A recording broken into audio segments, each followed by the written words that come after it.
তো আজকে আমরা লয়ের প্রথম চ্যাপ্টার স্টার্ট করছি।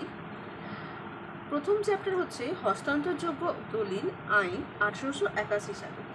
তো আজকে আমাদের এই প্রথম চ্যাপ্টারে আলোচনার বিষয় হলো এই আইনের ভূমিকা।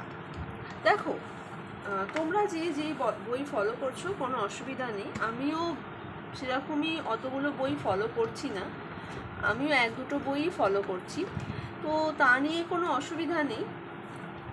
আমি কোনো রকম আলাদা করে বইয়ের ব্যাপার বলবো না, আমি যা ছোট একটু নোটস লেখাবো, তোমাদের অ্যাট লাস্ট পড়তে সুবিধা হবে। ঠিক আছে, চলো স্টার্ট করি।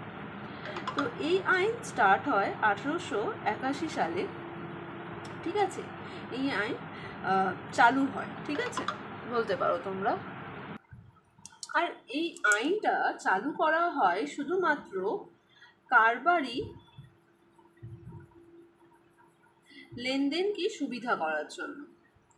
ঠিক আছে, কারবারি যে লেনদেনগুলি আছে, যেমন তুমি কোনো কারবার করছো, তো সেখানে সেল পারচেজ সব আছে, তো সেই টাকার যে লেনদেন, সেই যে অ্যামাউন্টের যে লেনদেন, এইটাকে যেন ঠিকঠাকভাবে করা যায়, তার জন্যই এই আইনটা প্রবর্তন করা হয়।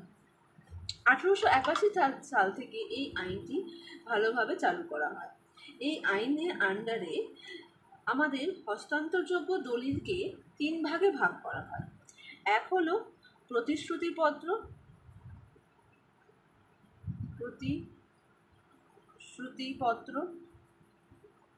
যাকে আমরা ইংলিশে বলবো প্রমিসরি নোট।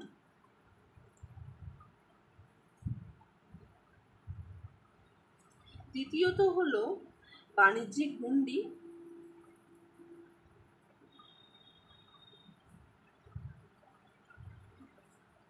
বা সম্প্রদেয় পত্র, বা আমরা বলতে পারি, সবাই এই নামটা শুনেছো, বিলস অফ এক্সচেঞ্জ।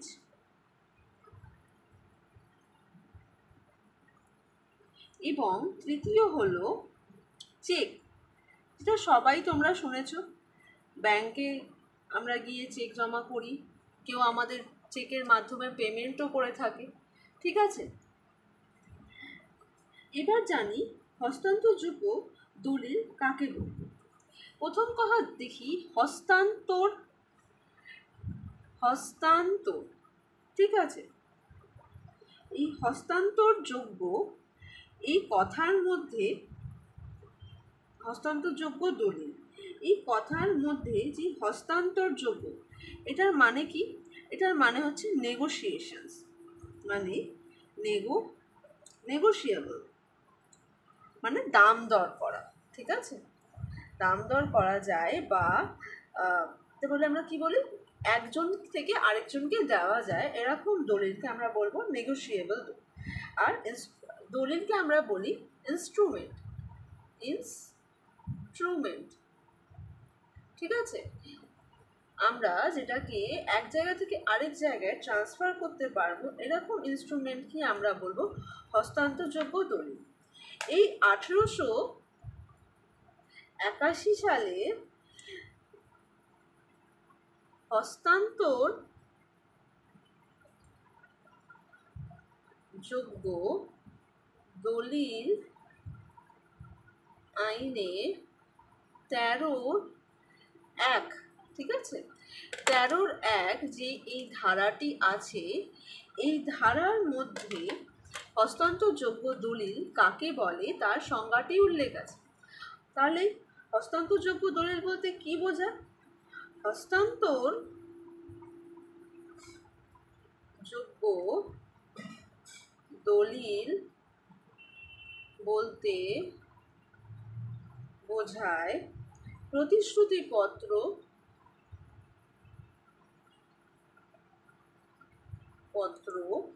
বাণিজ্যিক হুন্ডি,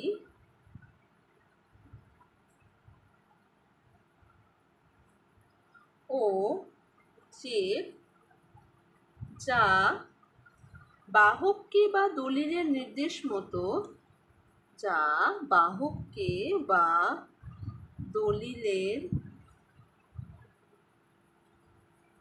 নির্দেশ মতো প্রদেয় হয়। ঠিক আছে,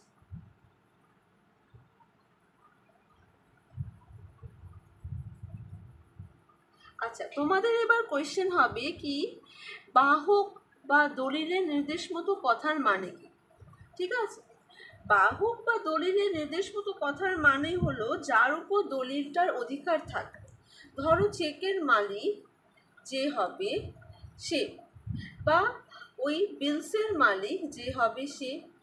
ঠিক আছে, তো যার উপর অধিকার থাকবে সেই হবে এখানকার ধারক। ঠিক আছে, এই হস্তান্তরযোগ্য দলিলের বৈশিষ্ট্য কি আমাদের জানতে হবে। কি হস্তান্তরযোগ্য দলিলের বৈশিষ্ট্য বা ফিচার্সগুলো কি কি।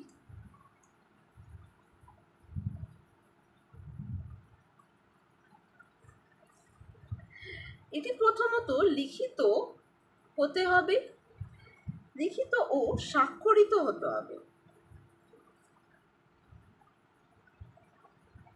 দেখো দেখো যদি একটা হস্তান্তরযোগ্য দলিল লিখিত না থাকে, ধরো মৌখিকে কোনো রকম দলিল আমরা কন্ট্রাক্ট অ্যাক্ট করার সময় দেখেইছি যে কোনো দলিল মৌখিকভাবে থাকলে সেটা কন্ট্রাক্ট বলে গণ্য হয় না, সেটা প্রথমেই ক্যান্সেল হয়ে যায়। তো এই লিখিত হতে হবে এবং সেই মালিকের স্বাক্ষর থাকতে হবে, একটা সিগনেচার থাকতে হবে। দুই, মুক্তভাবে হস্তান্তর হতে হবে, মুক্তভাবে হস্তান্তর হতে হবে।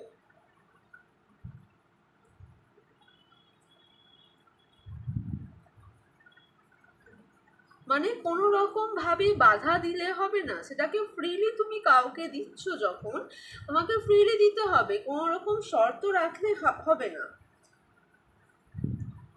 ধারকের ত্রুটিহীন মালিকানা বা সত্ত্ব থাকতে হবে, ধারকের ত্রুটিহীন মালিকানা বা সত্ত্ব থাকতে হবে। ঠিক আছে, 4 নম্বর হচ্ছে আদায়। ঠিক আছে, 5 নম্বর অনুমান সমূহ।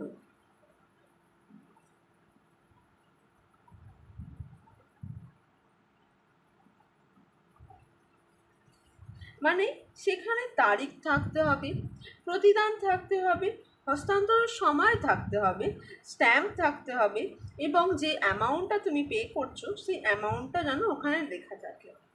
ঠিক আছে, এইটা হলো আমাদের হস্তান্তরযোগ্য আইনের দলিলগুলির বৈশিষ্ট্য। আজকের ভিডিও এতটাই।